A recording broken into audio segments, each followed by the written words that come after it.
Our Vegas honeymoon was supposed to be the fun, slightly wild version of happily ever after. Instead, at 2 a.m. on night 3, I was alone in our suite, watching our joint account ping a $6,000 bill from a strip club my husband swore he accidentally wandered into. He thought I'd never know what extras he paid for.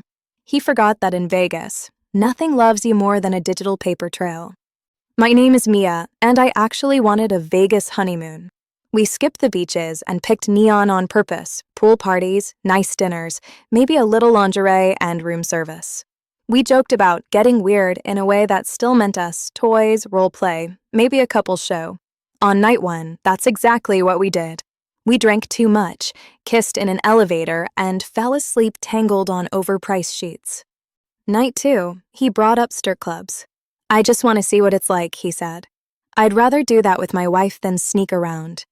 We talked about it like adults. I said, fine. But if we go together. No private rooms, no disappearing, no touching beyond what we're both okay with. If you want more than that, we need to have a very different conversation. He agreed instantly. Of course. I'd never do anything to mess this up. It's our honeymoon. Night 2, we went to a club together.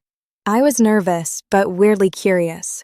We had a couple of drinks, watched some dances, left after an hour. On the walk back, I said, okay, bucket list checked. I'm done. He laughed. Yeah, me too. Night 3, we did dinner and a show.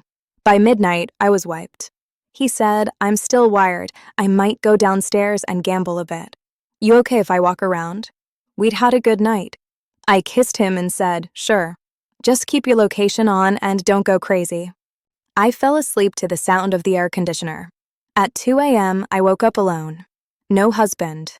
Our shared location unavailable. My texts, you good? Where are you? Left on delivered, not read. Then my phone buzzed, not a text, a bank alert. Suspicious activity detected, $2,100, strip club name, ... followed by $600, $800, $2,500. I called him. No answer. I called again. Nothing. 15 minutes later, another charge hit. I called the bank, said, those charges are authorized, but I need a spending limit on this card right now. The rep paused, then said, understood. At 4 a.m., the door finally opened. He stumbled in, smelling like perfume and sweat and that specific kind of nightclub regret. I didn't yell. I just held up my phone and said, how are the slots? He went straight into damage control. It was just my friends. You know how clubs are, they overcharge. I didn't do anything. I asked, then why did you turn your location off? He said, the app glitched. While he showered, I did what he assumed I wouldn't. I checked everything. Uber, hotel to the same strip club from the other night. Timestamps matching charges. A public review he'd left on the club months ago when he came to Vegas for work, with a username he forgot I knew. By the time he came out of the bathroom, I knew this wasn't a wild impulse. It was a pattern he felt entitled to. He just finally did it on our time and dime. The next morning, I moved. Not out of anger, out of self-respect. I called the bank again, moved the remaining honeymoon funds to my personal savings, and removed his access to the joint account pending security review. I emailed my boss asking if I could come back early if needed. Then I sat Ethan down. I said, you went to a strip club alone, turned off your location, ignored your wife, lied about it, and spent $6,000 of our shared money on strangers' bodies. Whether you technically had sex or not, my trust is gone. He tried to pull but it was just fantasy card. I said, congrats. You can keep living in fantasy. I'm going home to reality. We finished the trip in separate lanes.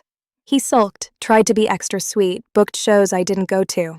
I ate solo breakfasts, walked the strip in daylight, and thought about how wild it was that my calmest decision was ending my marriage on my honeymoon.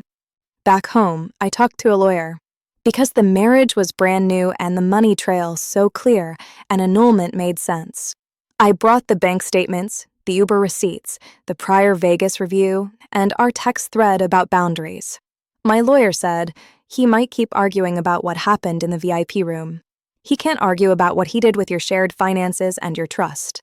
If your Vegas honeymoon went sexually wild for him, not for you, and you're being told to chill because it's just Vegas, here's what I wish someone had told me sooner.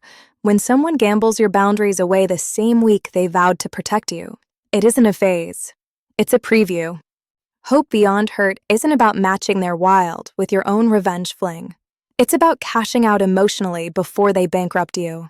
If any part of this sounded uncomfortably close to your own Vegas or honeymoon story, hit subscribe and let's keep choosing ourselves over someone else's once-in-a-lifetime mistake, one story at a time.